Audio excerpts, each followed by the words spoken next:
your grandparents came from where? Sorry? From South Korea. South. Yeah, it's been very busy since we've just started working, and I really don't want to let anyone down. But when I was growing up here, I didn't think that politics consisted of community work.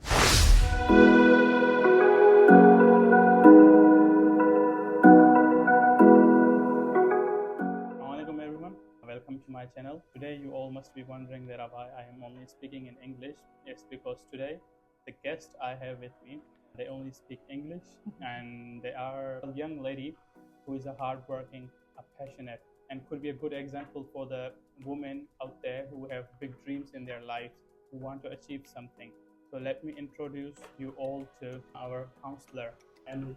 How are you, Emily? Yes, good, thank you. How are you today? Yes, I'm perfectly fine. So the first question I would like to ask is, were you born in Australia or outside of Australia? I was born here in Brisbane, so I was born and raised here. My grandparents first came here in about the 1980s, so that's where we first settled in Callumdale. So I'm really honoured to be elected in this area. So you've been living in Callumdale. Yeah, and so your grandparents came from where? Sorry? From South Korea. South Korea.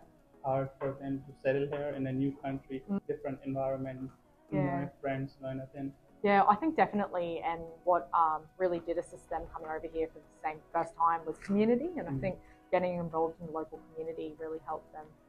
But also, I suppose that's where we all share the common struggle when coming to a new country. But I think that's why Brisbane's such a great place to be. Yeah, that's amazing. So, what inspired you to become a politician? So when I was growing up here, I didn't think that politics consisted of community work. Growing up, I thought politics was something really inaccessible, just something you see in distant offices happening away. Then I met my local member at the time. His name was Duncan Pegg, and unfortunately he passed away from bowel cancer. Thank you. But he was a very wonderful mentor, and he was very well respected in our local community because of how much community work he did.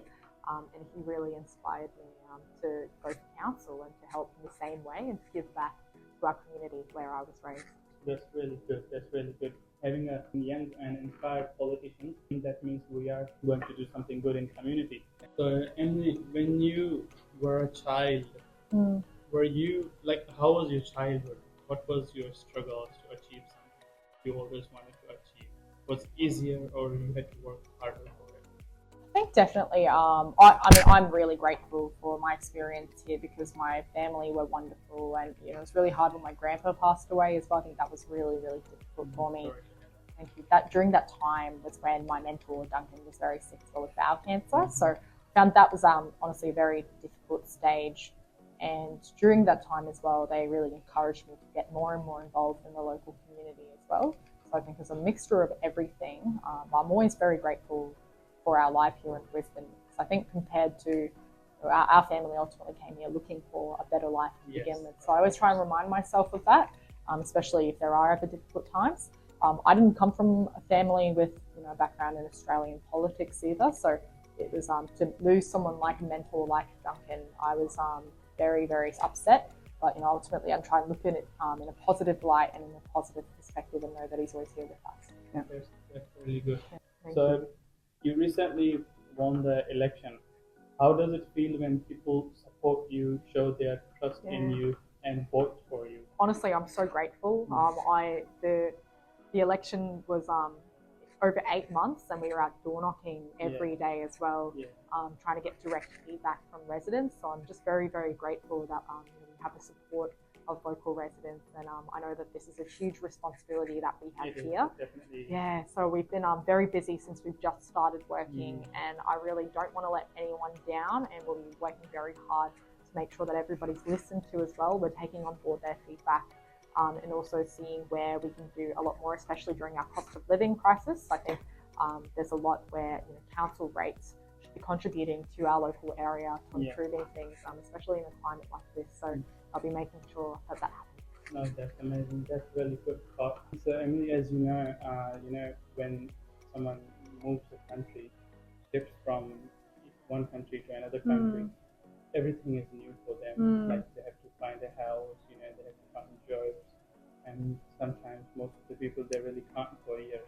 So, is there any charity or any support work, I should say, for the people of the council or who are new arrivals in Australia, like someone coming from a different country, and if they need something, is there any sort of support work going on for them? There is a lot of generous community organisations. We've got different groups, so there's a huge category of them. So we've got Lions, Rotary groups, just general multicultural organisations as well that do a really good job.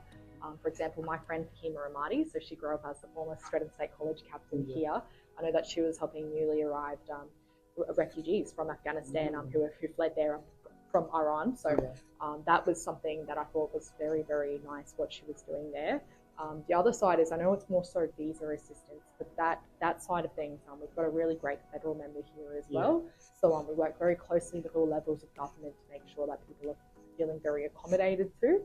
The other service that we do have available is just general good community bill. And so, for example, the local church out here in Algester, what they do is they get bread from the local bakery down the shop here, and then they actually give it out on Thursdays to those who might need it. The other initiative that, because I've just started into the role here, that we're going to do is also our citizenship ceremonies to welcome new citizens as well. So that's something that we're doing too. So it's something that we really want to make sure that everyone feels welcome and invited to, and welcome in Australia too. And I think it's that makeshift that we're very lucky to have here in Brisbane. No, there's really a good work going on to support the new arrivals in Australia. Is always good, When I came to Australia like many years back, and then I had the same feeling as well. But it's really good to see the young people like you working good for people and the council. So, is there any new projects going on for the Calamel, Algester, and all the suburbs here under you? So, for example, new parks or new roads or anything like that? So at the moment, we've got plans to resurface Ritchie Road in Pollara. So our ward stretches all the way from Pollara to Calamel Stratton. So basically what happened in Pollara is that the roads there, that are council roads, they're quite old. So it's difficult for residents the residents who live in the new estates have to travel to the school, but there's not enough adequate safe pathways. So that's something that we've been very strongly advocating for just since we've been elected in. The other thing as well that I'm advocating for is CCTV from Brisbane City Council for safe communities. There's one that's been put in Heathwood Park at the moment, but there's more that we could be pushing for as well and on other major roads. So that's something that I'll be advocating for and working with relevant stakeholders in this area. The other one's local parks. There's a few different things going on. So there's one in Parkinson, there's one in Stratton. So these are updates of parks that have been around maybe about 20 to 30 years of old infrastructure that just needs its renewal. So that's one thing. Another one is there's lots of requests for more facilities in different areas. And as ratepayers, everyone has the right to ask for them. So they're the things that I'm looking into and trying to advocate for on behalf of residents to the Lord Mayor, because there's the budget that they distribute to create works in our area here. So we've got quite a few different things happening. The other thing is that personally a big priority of mine is just making sure there are safer networks for people to get to school to reduce traffic congestion from pick-up and drop-off zones all across the area, because we also have some pretty big schools around our Calamel ward. Being a Labour Party member, you and I both are Labour Party members. So our Prime Minister, he's also a Labour Party member. Have you ever had a chance to meet with our Prime Minister? Not one-on-one. I've been to events where he's been to listen to him, but I haven't actually met him one-on-one. I would love to, but he seems like he's doing great work. And I think that's the one really good thing about the Labour Party, which is that when you're a member, you get the opportunity to have a say about different policies and about things that you can change. And it's grassroots movement, and I think we do that really well. So it's through the Labour Party that I was also able to push for certain initiatives that I think would be good for our area here. That's how I was elected here. That was the residents' say ultimately, but also it was the grassroots movement of our Labour volunteers as well that helped us get here. In the election. So what do you want to say about the people who supported you in the election?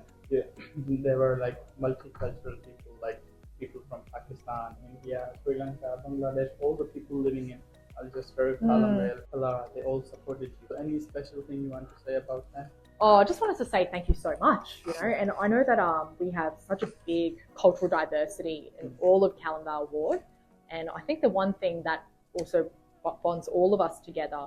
It's just that we need good facilities in Callumdale Ward, because I remember I grew up going to my city council library.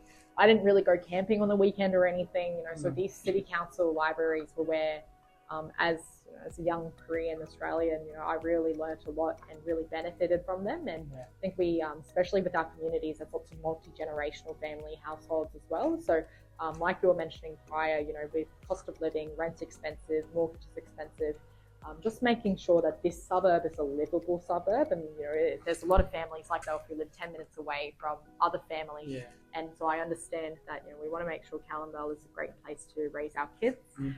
So I'm really, really grateful that our communities supported us this election campaign. As ratepayers as well, I want to make sure that we're getting the most value out of our city council rates. So thank you so much to everyone.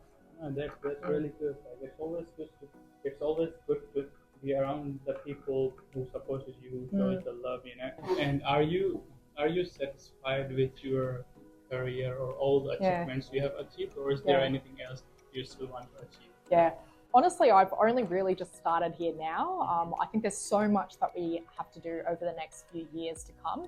So I think there's always going to be that feeling that I've never done enough. But I think up to this point in life, I am very grateful for everything so far, and to have this experience now to be able to give back even more to our community. No, that's brilliant. So we hope you achieve whatever you want to achieve in your life, and you have been doing a good work. Keep doing the good work. We really appreciate your work. You just won the election and recently joined the office, so it does take time, sometimes. But we wish the best. Thank you. We all wish you best of luck. Thank you so much, and hopefully, when I see you again, we'll have more to report on and to update you on. Yes, sure. All right, viewers. Thank you so much for watching the podcast. I hope you have a beautiful day. Inshallah, see you in the next